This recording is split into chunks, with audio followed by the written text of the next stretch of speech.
Hi everyone, what's going on? What is going on? Karishma has a podcast mic. Does that mean Climate Girl is starting a podcast?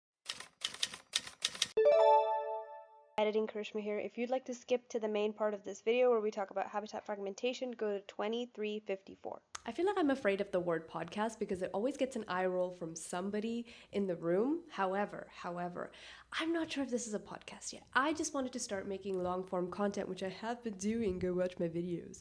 I just wanted to start making long form content, but chat a little bit about me, chat a little bit about Karishma Porwal, because I feel like, here's the thing, I make short form content, right? I make 90-second reels and TikToks on Instagram, and admittedly, it's not really my preferred media to consume. I don't like short form content.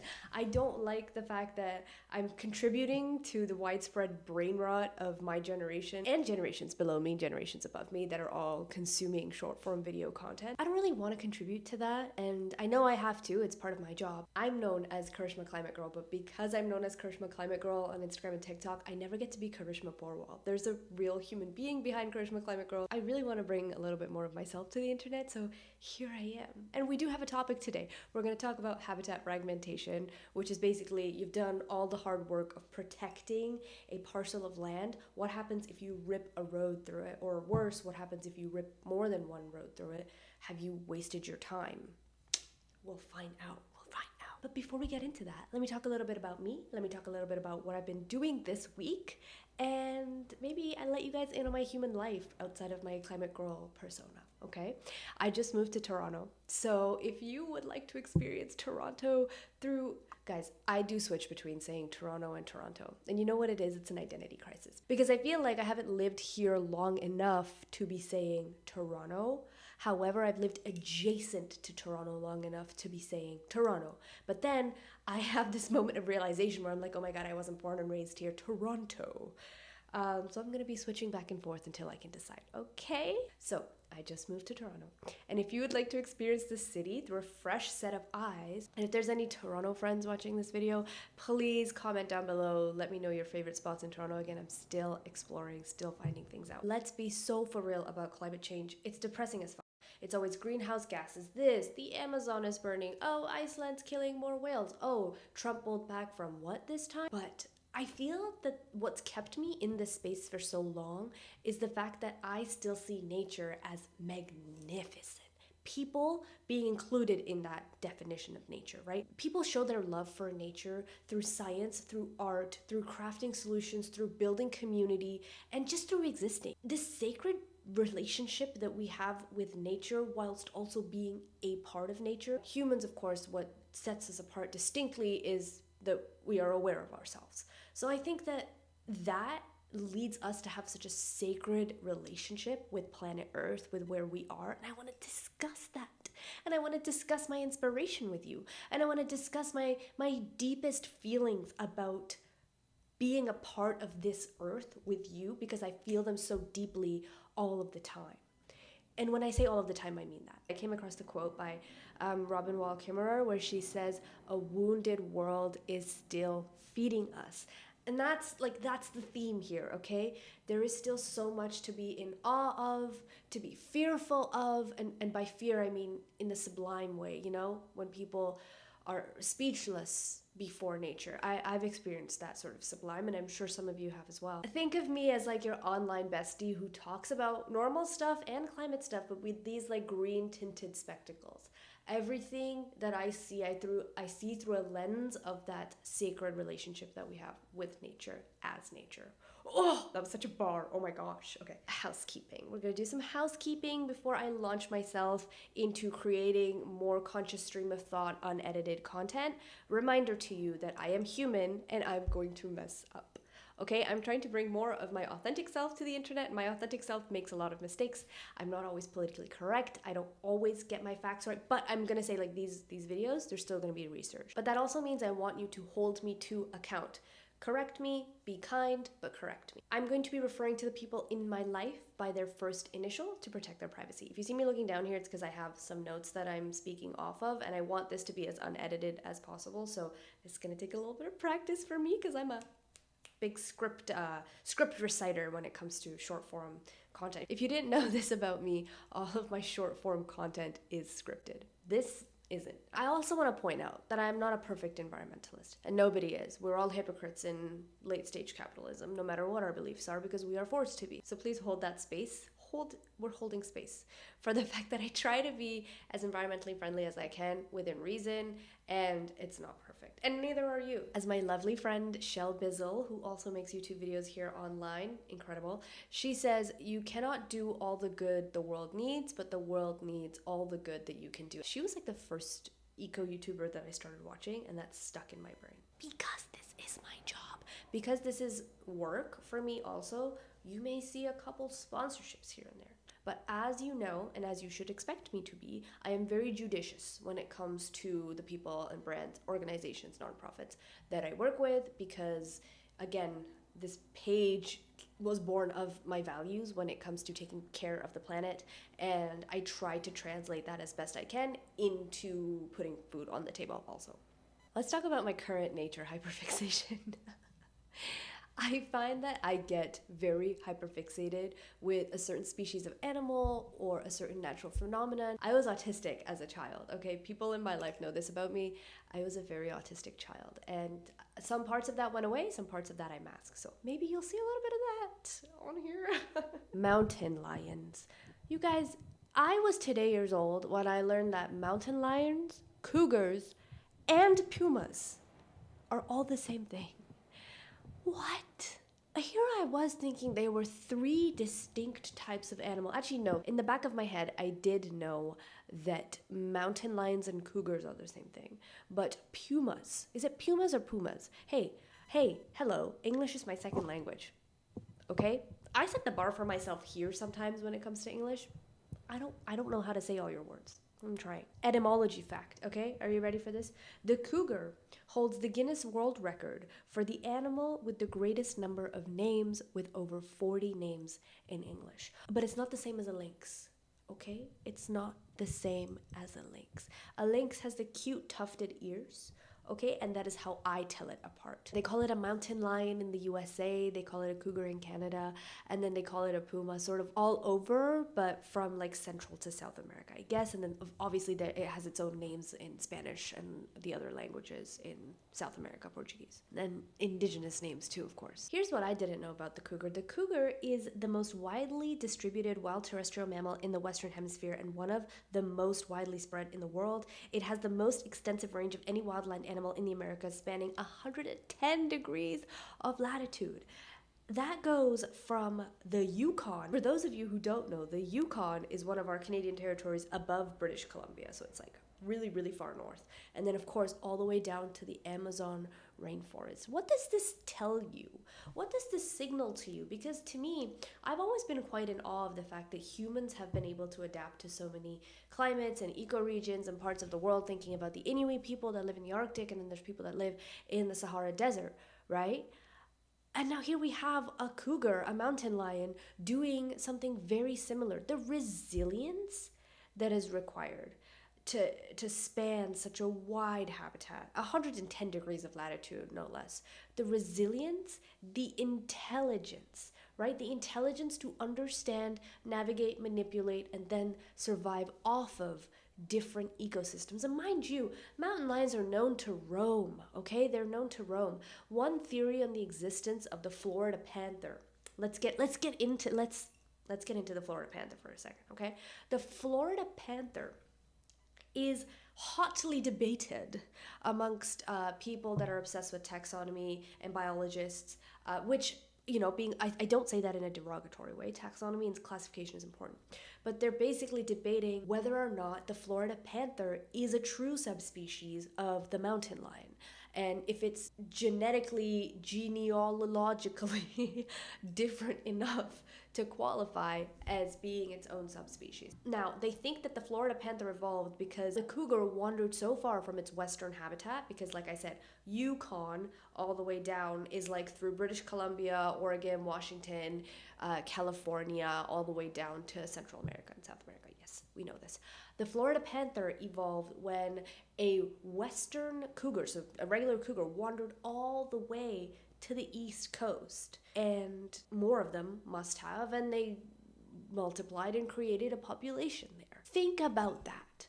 Think about the intelligence it takes to be a big cat. You're not a human. Think about the intelligence it takes to be a big cat, knowing and being familiar with a West Coast ecosystem, a West Coast of the Americas ecosystem, and then adapting to the Atlantic coast in Florida. The resilience that takes, I'm really in awe of the mountain lion and the cougar. What else do I have here? Oh yeah, I wrote about how, what a cool symbol of American unity, right? And when I say America, I mean the Americas, the way Bad Bunny meant it when he recited every country in the Americas at the Super Bowl halftime show. What a cool symbol of unity, right? Like we have moose, beavers here in Canada, they got the bald eagle, okay, in the US. The cougar, the mountain lion binds us all, especially in today's political climate of tariffs. We'll never be the 51st state, and elbows up, and Canada and the USA having such a heated rivalry. What a cool counterculture. The cougar, the puma, we all share the puma. And of course, I'm not the first person to talk about this, right? I'm sure Indigenous people have talked about how borders are made up and ecoregions don't know which country that you're in. And we should be treating the land in accordance with the type of ecosystem that it is, not which state or which country it falls under. I've gone down a bit of a rabbit hole here, so I'm going to pull myself back. We're pulling Karishma back, and she's going to talk about the fact that cougars are scary. I think that they're one of those animals that people get worried, or my kids are playing outside. What if a cougar comes and takes them? They're one of those animals, predatory animals that can be a danger to humans. But I have here, fatal attacks on humans are rare, but increased in North America as more people entered cougar habitat and built farms. Duh. We're gonna talk more about cougars in today's episode, you guys, because it connects to my topic today of habitat fragmentation. Of course cougar attacks are gonna increase because you're taking away their habitat, you're taking away their natural source of food. So what are they supposed to do? Where are they supposed to go? Right? They're gonna wander more into human areas if we take up more of their areas. They can't just eviscerate, right? They're going to come into our neighborhoods, and if you've gotten rid of their natural prey, they're going to eat your kids. Sorry, they're going to eat your kids. They are so skilled at hunting that one Canadian study, found that grizzlies and American black bears visited 24%, almost a quarter, of cougar kills in Yellowstone and Glacier National Parks, and bears gained up to 113% of their daily energy requirements from these encounters. These cougars are so good at hunting that they are supporting other species in the ecosystem by doing their work for them. Imagine being that super specialized at something. I sometimes feel like I'm not really good at anything, but then nature reminds me that shit is just instinctual. What you're good at is just instinctual. Like the cougar is so good at stalking and hunting its prey that other species, the grizzly bears are lazy out here. They're relying on the cougar to get their meal for them. It blows my mind. And that is why the cougar is a keystone species, and a keystone species is a species that has a disproportionate impact on the ecosystem that surrounds them, meaning they're sort of the glue that holds the ecosystem together, and without them, there's a very high chance of complete collapse of that ecosystem. Cougars do that. They keep mule deer and elk populations in check because they're snacking on them. They're helping grizzlies gain weight before they go into hibernation through their kills. That's goated. That's super cool. Other threats to the cougar: shrinking alpine climate. Because we're all getting hotter, the world's getting hotter, the cooler climate on top of mountains, microclimate, I don't think you'd call it a subclimate, that's what it is. That's shrinking. That alpine is shrinking, the subalpine is shrinking, habitat loss. But then of course, habitat fragmentation, which we're going to talk about. It's the point of today's video. That's why this has been my nature hyperfixation, because I was researching habitat fragmentation and it led me down to the mighty cougar. Music. I'm going to recommend some music to you guys. My friend on Instagram, his name's D. Hi. He told me about Rheostatic's new album called The Great Lakes Suite. I didn't know that Rheostatics have been a band since 1978, and they're from Etobicoke, Ontario. Shout out Etobicoke. I have never been to Etobicoke, but I only associate it with Doug Ford. I'm so sorry. So now I'm going to associate it with Rheostatics, right? We're changing the narrative. The album itself is a mix of poetry, soundscapes. It's very experimental. It's not your conventional quote unquote song. It doesn't have songs per se, but lots of like spoken word, lots of indigenous sounds, which is really cool. My favorite song on the album was called Geology. And again, it's very sort of deep, not orchestral. How would I say? So there's a word, and I can't think of the word, but it's very experimental. They classify themselves as indie rock, so it's that sort of a backing track. And then they have Uncle Neil O'Donnell, he's listed as Uncle Neil O'Donnell, talking about the geology of the Great Lakes on top of that soundtracks. And he's not singing, he's just talking. And this guy, he's a geologist, Uncle Neil O'Donnell. And I just love facts. One of my favorite books, which I've talked about on my other channels, is The Death and Life of the Great Lakes. I love Great Lakes facts. I love the Great Lakes stories. And this was almost like being told a Great Lakes story over, a beautiful piece of music. So I would highly recommend The Great Lakes Suite by Rheostatics. Check it out. Let me know what you think. What have I been up to in Toronto, guys? What have you been up to? Do you live in Toronto? What have you been up to in Toronto? And if you don't live in Toronto, what have you been up to and where are you doing said things? We just had Toronto Climate Week happen. And I'm not going to do a full debrief of Toronto Climate Week, but it was so lovely to see some of you at so many different events. I always love when that happens. But one thing, my highlight for Toronto Climate Week was I went to a screening of the film Future Council, directed by David Gameau, at Ted Rogers Hot Dog Cinema.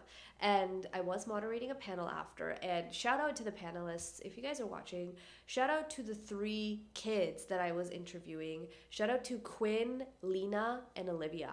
You guys rock, and I love talking about nature, climate change, global warming with children, because why the hell are we not talking to children about this more and giving them the mic a bit more, because it's their future that's at risk. It's more existential for them than it is for anybody. In Future Council, the director Damon, he takes 8 kids with him on a road trip across Europe on a school bus looking for climate solutions and talking to the CEOs of big companies as a council of kids, right? Because all of these big organizations often have a board of directors, an advisory board, a steering committee. Who the hell knows what a steering committee is, guys? I certainly don't.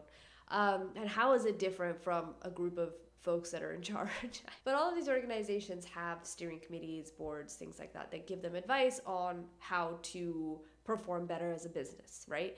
And the premise of Future Council is, why not have a council, an advisory body of children, because this company's actions are going to impact these children the most, right? Because most companies, actually, you know what, I am going to say all for-profit companies that exist are extractive in nature and take from nature more than they give back. That is just how capitalism works. And if they're going to take from nature and thus take from these kids' futures, these kids should have a say on what's going on in the boardrooms, right? So that was the premise. They took these 8 kids to like the CEO of this big bank, and they took him to someone in senior leadership at Nestle, and they basically got to air their grievances with these folks, and it was really refreshing to see. There was one quote from the movie that really stood out to me. There's a kid, and he was asked, why do you care about nature? Why do you care about the climate? And he just goes, I'm just trying to live here too. And that struck me, because a lot of the time talking about climate and nature is framed as activism. This kid, when asked, why do you care? He just goes, I'm just trying to live here. I'm just trying to live here too, because that's what it is. That's what caring about climate, earth, and nature also means caring about ourselves. And it's just not that radical. It's just not that radical. It's a group of regular human beings, all of us different, all of us similar in some ways, wanting to just live, wanting to have a life. We don't want to be fighting for climate. I actually don't want to be an activist in the climate space.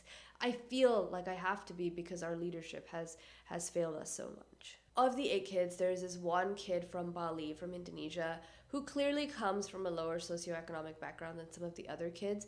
And it's just so interesting seeing what some kids have the opportunities to access and what some kids don't. This Balinese kid walks around barefoot throughout the movie, and his passion is making, I dropped my piece of paper. His passion is making little keychains from recycled plastic because he spent so much time around plastic that fills rivers, garbage, etc. On the other hand, there's this girl Ruby, and I'm not sure where she's from, but her accent sounds Australian or New Zealand maybe.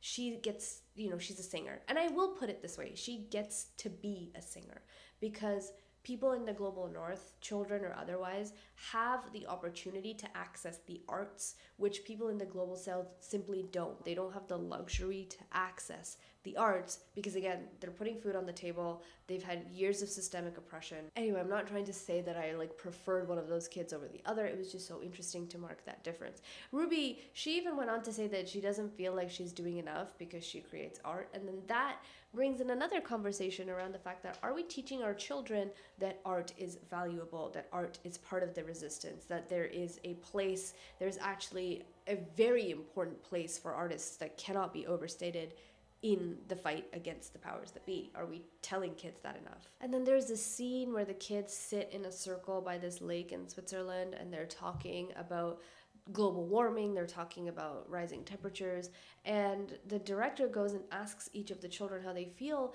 and one of the young girls, she just starts to cry and she says, I don't want to talk about this right now. I felt so validated in that moment because I thought that is so real. Sometimes I don't want to talk about it right now. It's existential for me, and I feel heartbreak when I look at a field of clear-cut trees of stumps, and I feel heartache when I think about the emptying of our oceans, and I feel tears well up in my throat when I talk about this. And I think that's almost seen as juvenile. I think that's seen as a bit of an overreaction by society. Yeah, you're experiencing climate change the same as all of us. We're all on the same planet here. It's not like, someone close to you died. I see the world around me dying, and the world around me is someone close to me. So when I saw that girl cry and say, I don't want to talk about it right now, that's real. And I think that even adults having that reaction should be normalized. Let's talk about something lighter. Let's talk about something less depressing. I went to Saigon Lotus. Guys, Saigon Lotus is where it's at. Shout out to my colleague A. He told me about Saigon Lotus. I mean, we went there as a team one time, and I was absolutely blown away by their seitan, their barbecue vegan meat in their banh mi's. Oh yeah, I should... So, I mean, it's pretty obvious. I should tell you what cuisine they are, but it's pretty obvious. Saigon Lotus is Vietnamese, and they're beautiful. They're so hole in the wall. Their ceiling is painted with this beautiful artwork of a daytime sky with cranes flying through it, and there's clouds. It's so beautiful, and the service is so friendly, and they have so many vegan options and lovely Thai teas and desserts.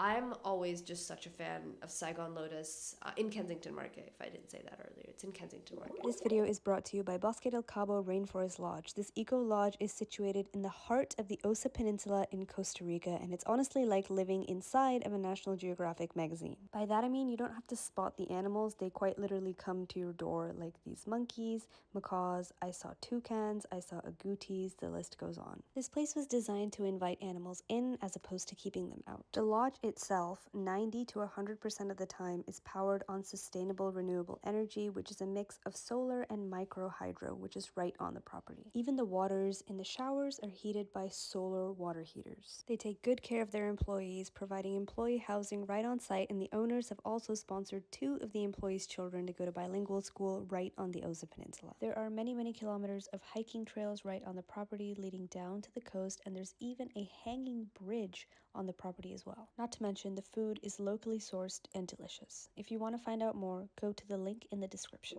Let's get into the potatoes of today's video. Let's talk about habitat fragmentation.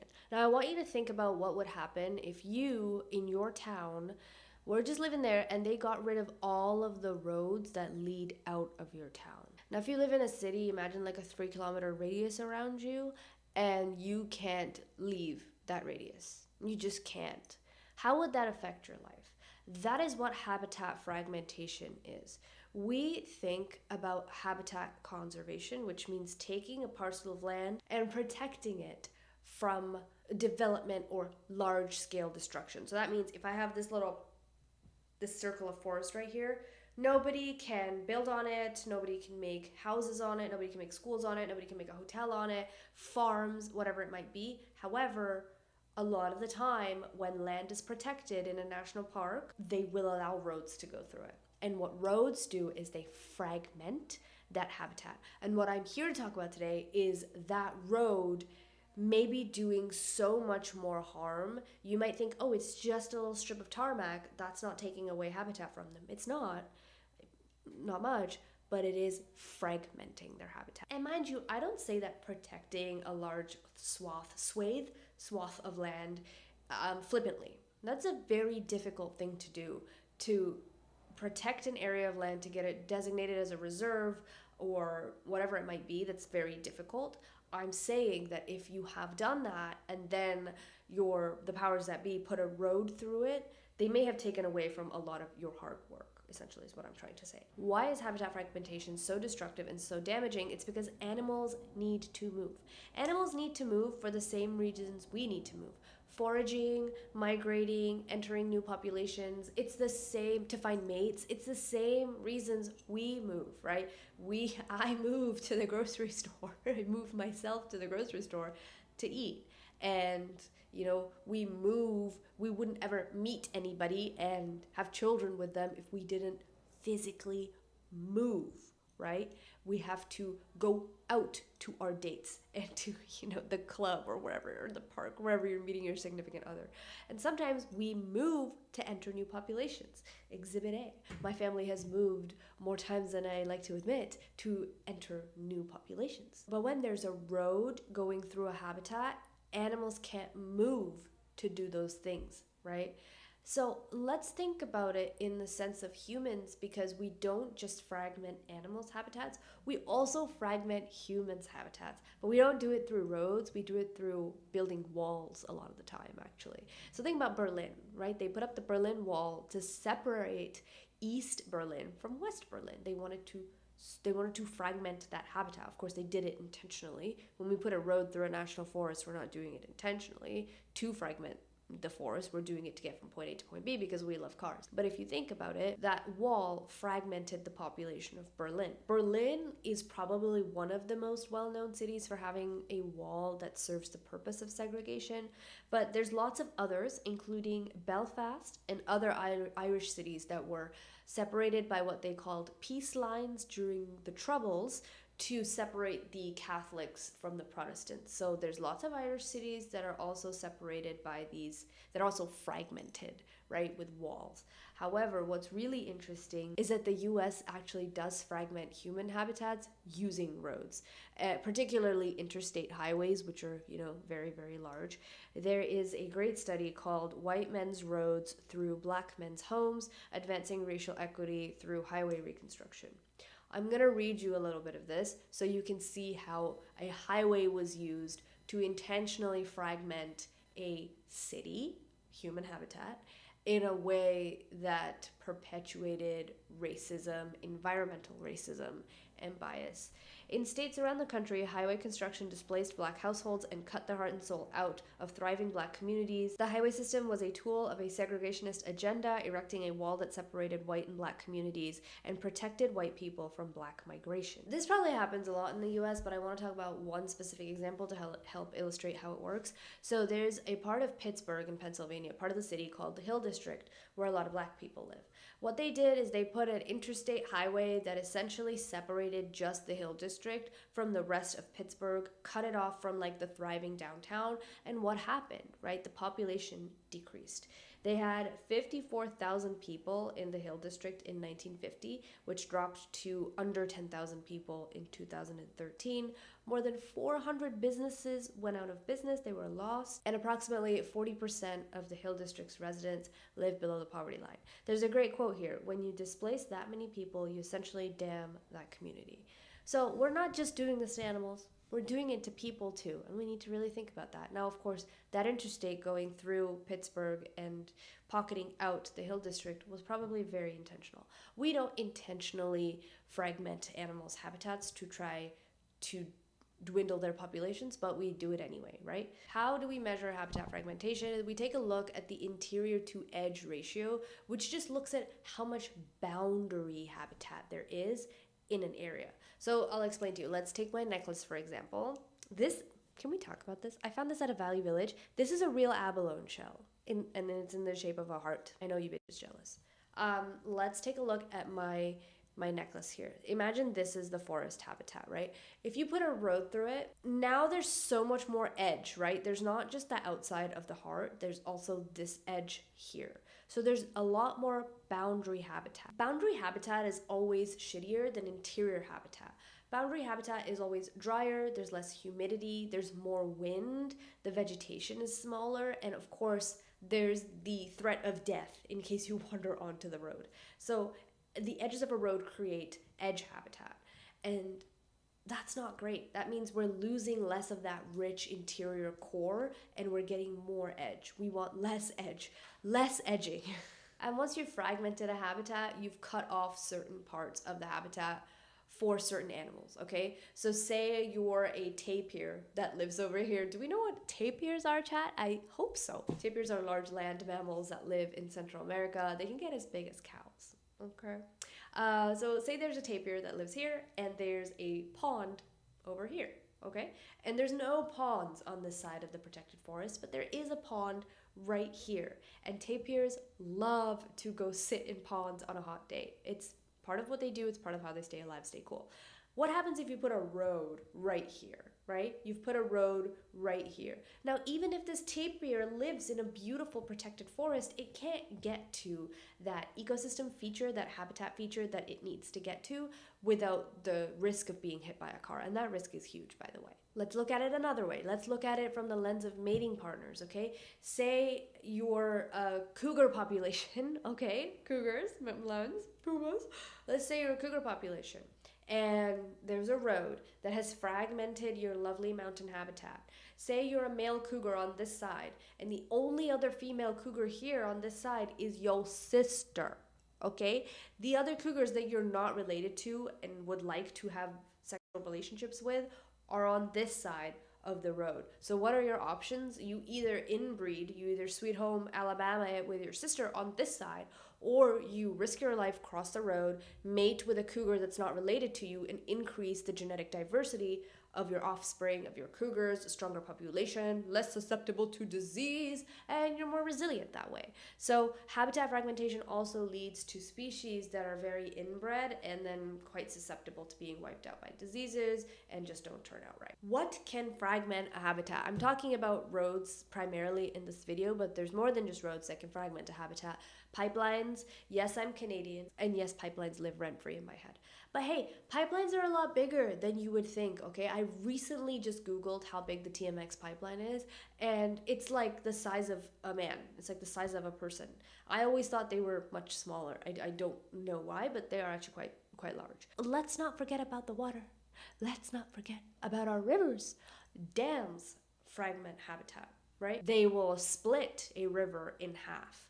That doesn't make much sense for species and animals that use the entire river, okay? We're gonna get into that. I think you know what species I'm gonna talk about here, being a proud Canadian. So how do we fix habitat fragmentation? How do we build a bridge? I'm giving you the answer. I'm giving you the answer in the way I'm phrasing this.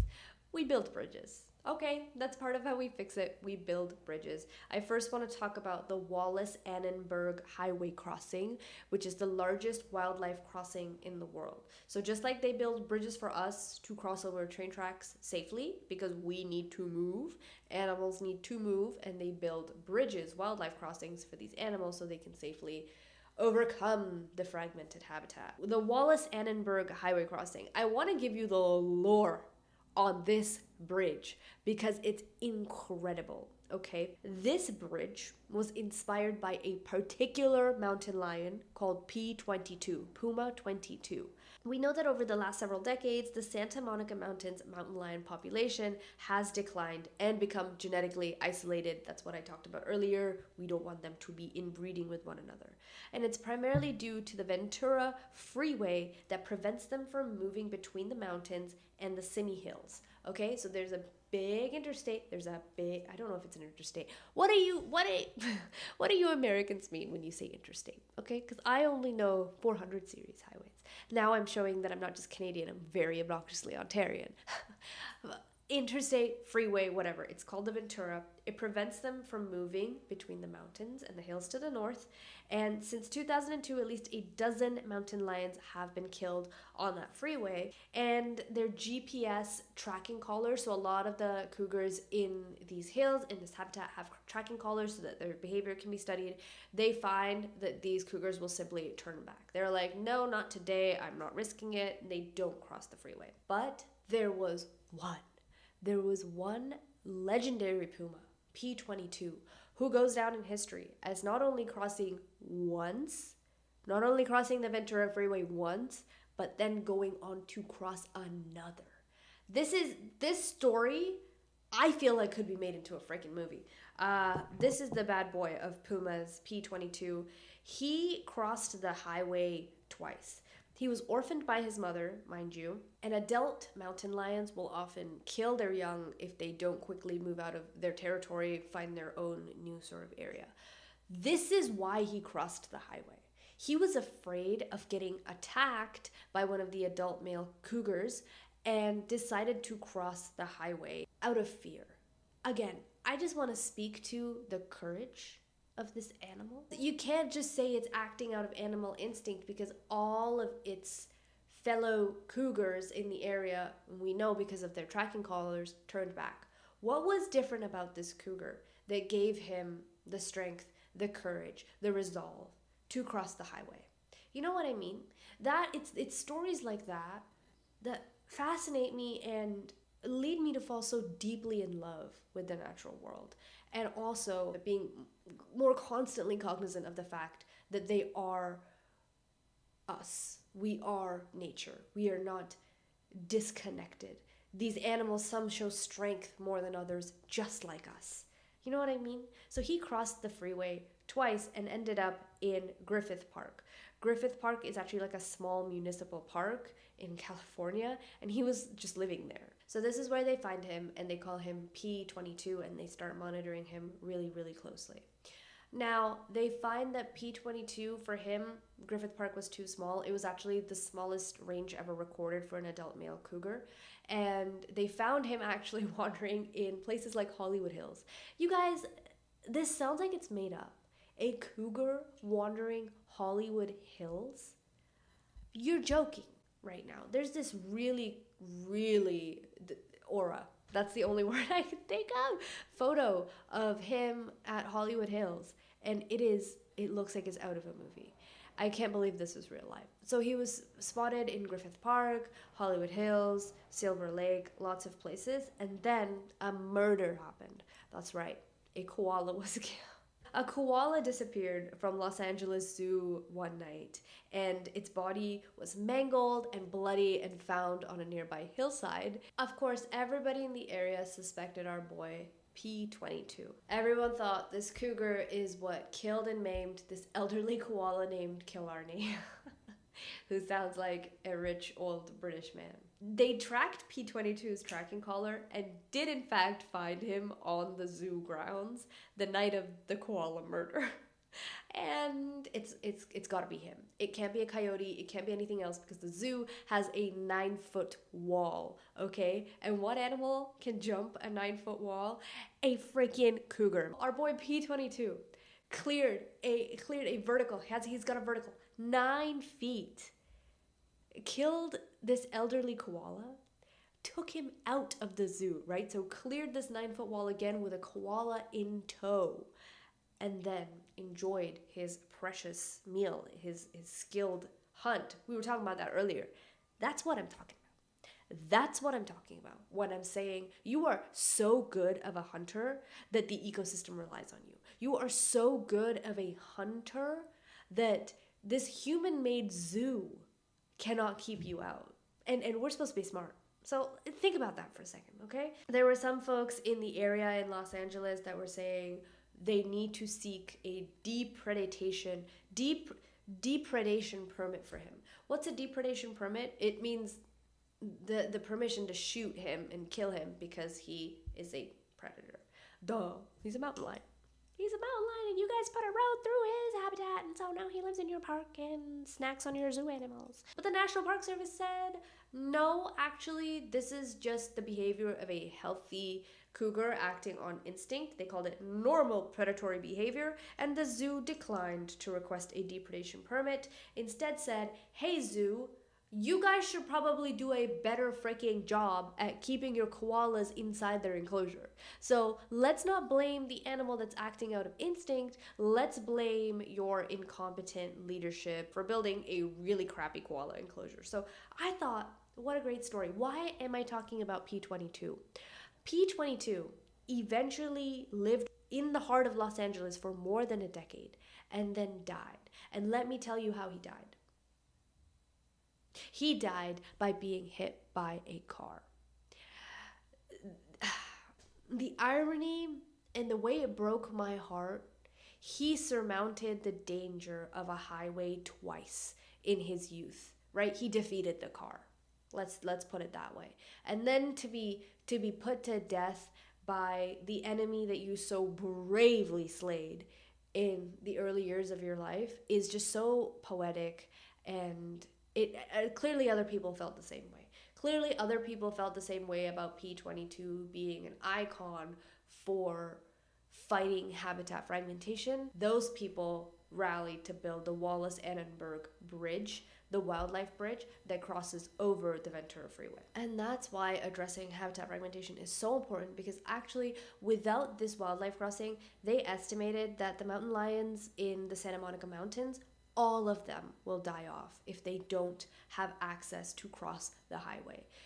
Think about that. Think about the butterfly effect of P22 crossing the interstate, crossing again, ending up in the zoo, killing that koala, living for more than a decade, and then getting hit by a car and passing away leads to something that could protect the future generations of cougars that live where P22 came from.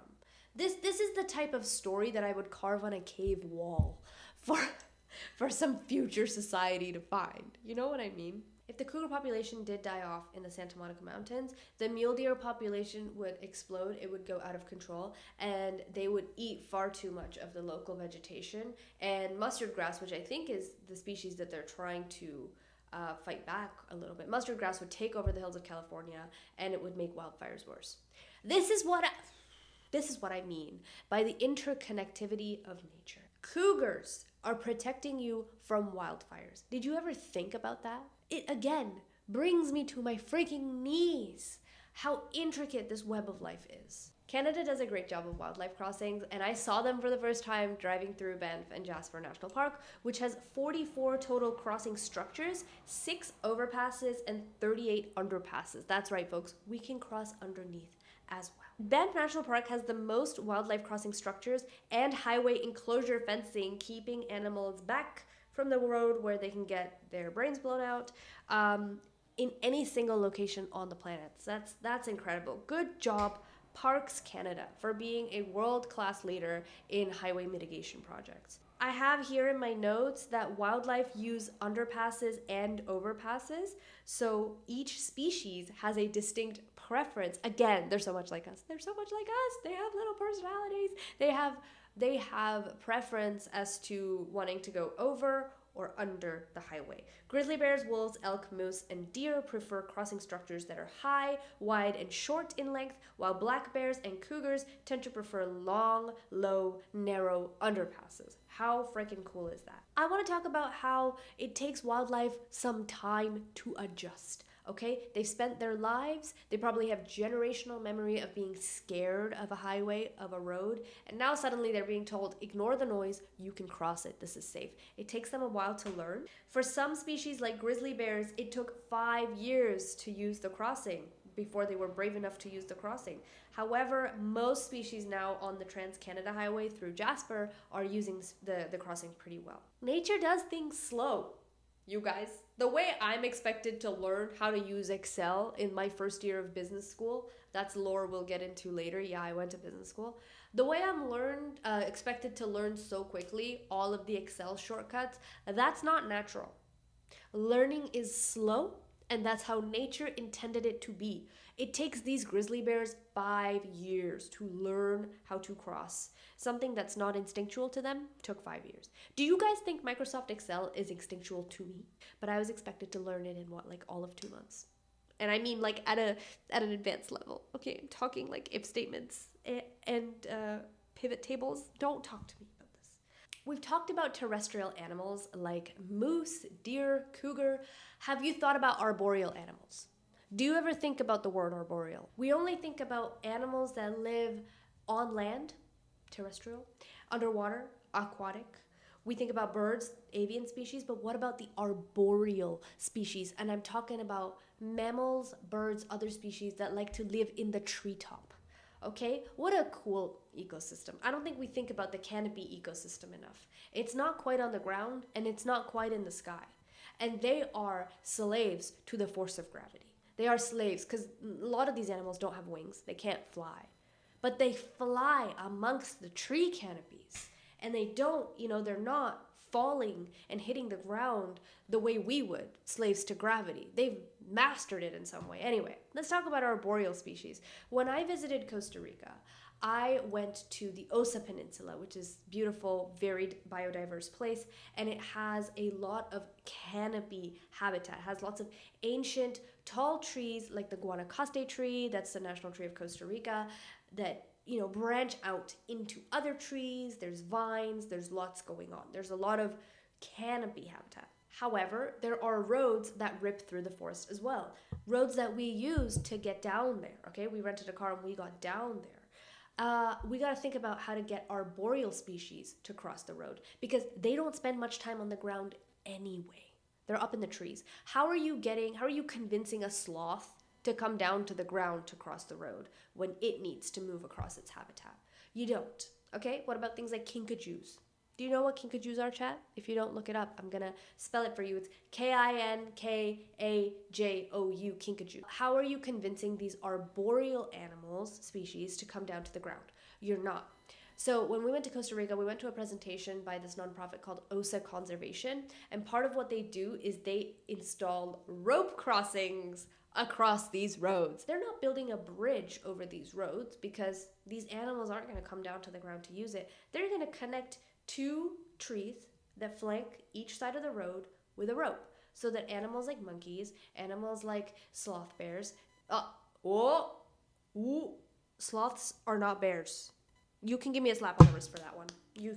For those animals to cross the canopy without going down to the road and getting hit. Osa was a roadkill hotspot until this group, Osa Conservation. Now they've installed 35 of what they call aerial overpasses. What a great word.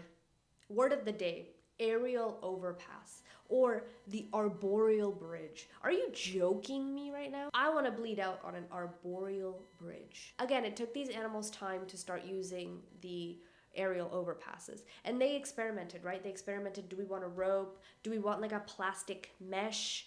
Do we want 2 ropes? Do we want 3? Because animals that have a prehensile tail, which again, take notes. Some of you are probably biologists and like conservation scientists, you already know this, but as someone who doesn't have a science background, learning a new science term opens up so many trains of thought for me. So a prehensile tail is a tail that's used to grab onto things. If I never learned the word prehensile, I would have never considered that some animals like monkeys use their tail to grab things. Other animals use their tail for balance, like a cheetah and dogs, even some dogs. And there's some animals that actually don't use their tail at all and it's more of an appendage. Like bunnies or dogs that have their tails docked, right? Like I think, I haven't fact checked that one, but it's, some tails are useful, some tails are less useful, and some tails aren't. Yeah, increasing my nature vocabulary gets me to consider things that I haven't before, and then I get a deeper, more nuanced look at the world, and my life feels richer. My life feels richer knowing what a prehensile tail is, so there you go. I saw that the monkeys preferred the 3 rope structure because they'd hold the bottom ropes with their hands. For those of you that are watching, I'll show you a video of this. And grab the top rope with their tail. We've talked about terrestrial, arboreal, let's talk about aquatic, because fish need to move too. And I'm gonna talk about my favorite of the fish movements, salmon. Duh.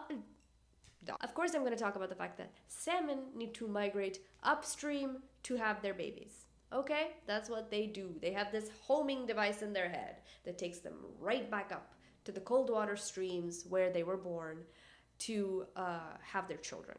Now, let's talk about dams. We talked about dams earlier. If you dam a river, you are quite literally completely jeopardizing the great salmon migration. When I was at Stamp River Park on Vancouver Island, I can't remember if it was in Victoria or, Port Alberni. It was in Port Alberni, Stamp River Park.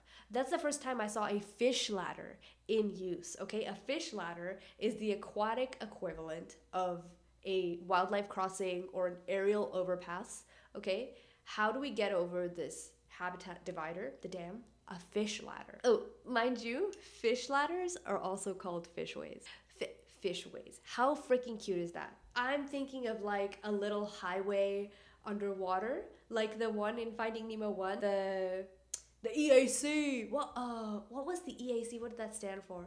The East Australian Current or something like that. Anyways, a fish ladder can be called a fishway, which is really freaking cute. How it works, it's like a waterway structure that's on or around the natural barrier. It enables the fish to pass around the water level by creating differences. So they have little steps that they jump into and like these little pools in each step where they can take a break and rest before taking the next leap. If that wasn't the case, they just have to somehow continue to jump upstream without taking a single rest, and that can make it very difficult for the fish, of course, and not as many of them make it. So of course, that's why it's called a ladder. There's like a stepped spillway. Something I found really interesting is the velocity of the water falling over the step. So if you imagine pool, that flow going down to the next pool has to be great enough to attract the fish to the ladder, but it cannot be so great that it washes the fish back downstream or again exhausts them.